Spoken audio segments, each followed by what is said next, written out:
All of us want assurance that the things we buy are safe. What's the best way for us to get it? One way is to have a government agency assess products and allow or forbid their sale. This is the way it works for medicines. The Food and Drug Administration requires and oversees lengthy, expensive tests of each new drug. Based on those tests, it decides whether or not that drug may be used. A different approach is to allow competing private firms to assess the products and give each one a rating. Customers decide for themselves whether to buy or not based on these ratings. This is the way it works for thousands of products, from toasters and hair dryers to insulation and bulletproof vests. Manufacturers hire a private certification firm, such as Underwriters Laboratories, to evaluate their product's design and manufacturing process and to test it. If the product passes, the certifier's logo is added to it. Manufacturers pay for private certification because it increases sales. Customers who see the logo know that the product has passed rigorous safety tests, and they are more likely to buy it as a result. Stores also value assurances of product safety.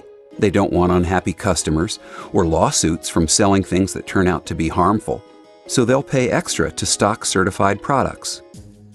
Certification firms such as Underwriters Laboratories have no monopoly. They have competitors. Accordingly, they have a strong incentive to be cautious, but also fast and affordable for manufacturers. On the one hand, they depend on their reputations for trustworthiness built up over the years. A certifier who puts its logo on a product that turns out to be dangerous ends up with a damaged reputation and a higher likelihood that manufacturers will use a competing certifier in the future.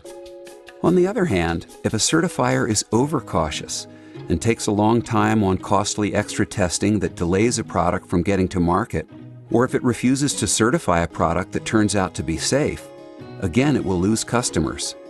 Self-interest pushes these competing certifiers to avoid both kinds of mistakes, neither certifying dangerous products nor refusing to certify safe ones. Compare this to a government agency that has a monopoly on deciding whether a good becomes available. Its incentives are very different. What happens when such an agency approves a dangerous product that ends up causing harm? There are serious consequences for the careers of the officials who let that happen.